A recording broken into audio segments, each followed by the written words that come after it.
I don't think I'll ever be able to live that scene down. I think it'll follow me for the rest of my life. Hi, I'm Sweeney, and this is The Breakdown. I will usually watch my work at the premiere or when we're editing, but once it premieres and I'm done, I don't typically watch it again. Can I talk to you ladies? We're working, and you don't say no to someone like Addison. I mean, she'd have to be like dead first. Oh my goodness. Here I am as Willa on Pretty Little Liars. So I was a huge fan of the show. My best friend Jade and I, every week we would get like a tub of Cinnabon ice cream and we would sit on the couch and we would just binge watch Pretty Little Liars. And when this audition came, I remember I was super excited. It was a very small role, but it was like the last episode of the season. I don't know why, but I wore my glasses to the audition, and I've never worn my glasses for anything ever before. I used to feel really self-conscious about wearing glasses, and I booked it, and they had me wear my glasses in it, which was really exciting. The Hawaiian guy seems to be okay. Everybody's talking all friendly. That was Snake and Once Upon a Time in Hollywood. I turned 21 while I was filming that, which was a very memorable 21st birthday. And I was also in the middle of filming season 1 of Euphoria. The audition process was probably one of the coolest audition processes I've ever had. Everybody got the same scene. And you could come in and they said if you wanted to do like extra credit in a sense or extra homework, you could. And everybody interpreted that in different ways. I knew that they were interested in me in Snake, and I decided to write a love letter to Manson.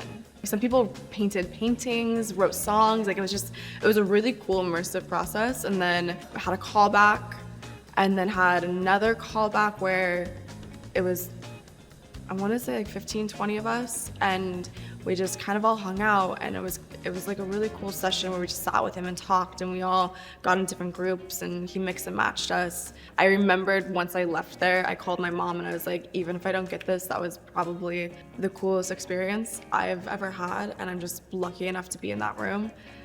And then later that night, I found out that I got it. He's stimming. He can entertain himself for hours with just his own hand gestures. I'm fine in here.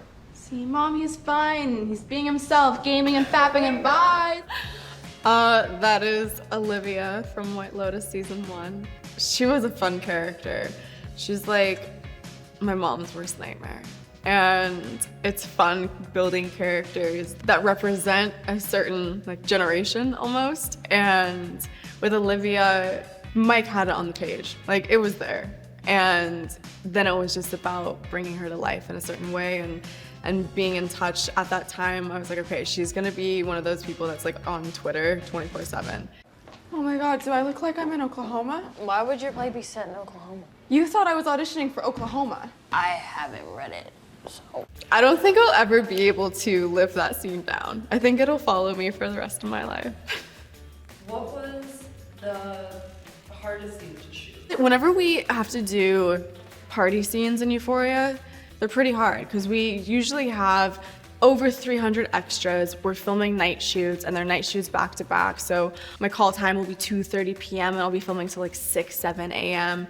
And then again the next day for a week long straight sometimes. And it's a party, so you're just full of energy. And Cassie, of course, is just doing chaotic stuff. And those are probably some of the hardest days. That bathroom set was actually not a part of the party scene. So we filmed the party and the bathroom scene like weeks and weeks apart. What I remember the most is trying to figure out exactly how we were gonna lay me in the tub. Because it was a weird shaped tub and we had to make sure we saw the phone and the wash rags. Everything just becomes super technical.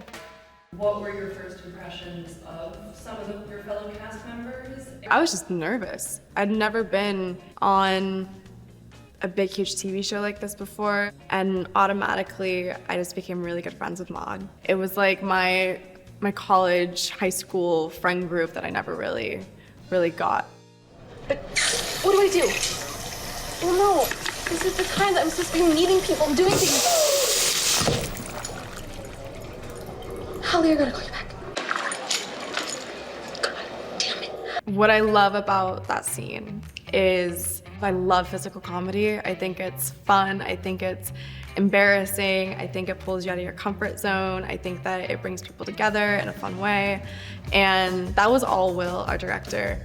I saw Glenn in Top Gun, and then I also met him at the MTV Movie Awards. And when I was putting together the list for who would star opposite me in Anyone But You, I wanted to find that guy that everybody likes and is not afraid to have fun and wanted to just get down and dirty and make this film. Because honestly, when I brought it to him, it was just a script, and so I needed someone who knew that it was going to be a lot of hard work and we were gonna have to put it together. We're 22-year-old girls in situationships. We can find out anything about anyone with literally no information. All right then, cool. SNL, you know, I've never actually watched my episode. I have the worst stage fright. SNL was my worst nightmare. But also it was the most fun too, because you're just surrounding yourself with hilarious people. They all are loving their job and it's a really incredible thing to be a part of. But I was petrified. My mouth, literally, I remember when I was going out to do my monologue, all of a sudden my mouth dried up. And I think it's called cod mouth. And I felt like my lips were sticking to the top of my teeth, and I was just talking with my teeth, and it was terrifying. They change things as you're going. So like they're holding up cue cards and they're writing things down, and in the middle of it, they'll just start kind of changing stuff. So you just have to like be on your toes, and it's live. I need to go back so that I can have a more like open experience to it. I think I was just so nervous.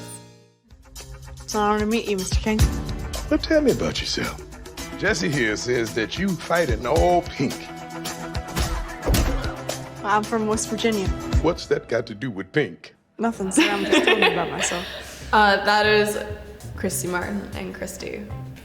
I definitely think that all of the prep from when I was young, I started kickboxing and grappling when I was 12 until I was about 19, unknowingly was preparing me for the role of a lifetime. And I'd never quite done something that intense before. I trained for about 2.5 months beforehand, and I gained 35 pounds for the role.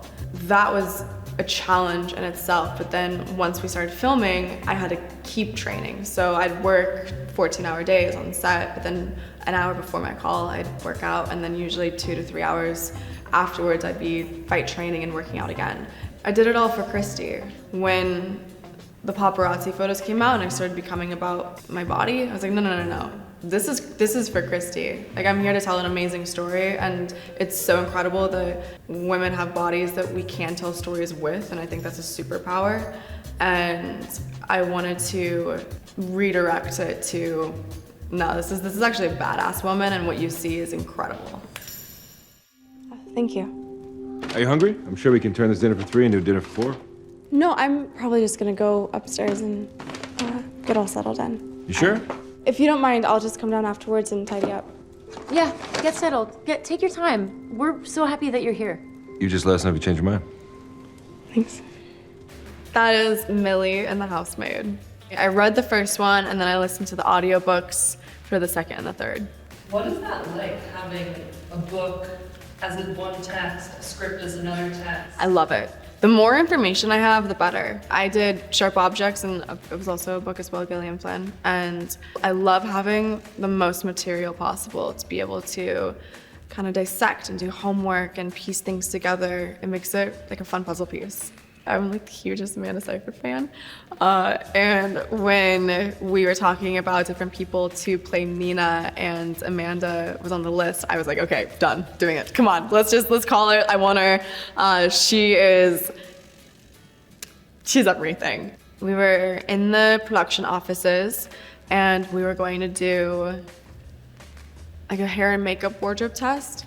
I was there already, and then she came in, and I was with my best friend Kaylee, and Kaylee stood up to give Amanda a hug, and her phone got caught in the back of the chair, and so when she stood up, the chair was stuck to her, and it was the funniest thing, because she gives Amanda a hug with the chair in her ass. It was really funny, but it just kind of was like the start of our really like silly, fun bond, all of us. If Christy, Millie, Cassie, and you had a group chat, what would you name it? Probably your therapist. Thanks so much for watching. Be sure to check out my Cosmo cover.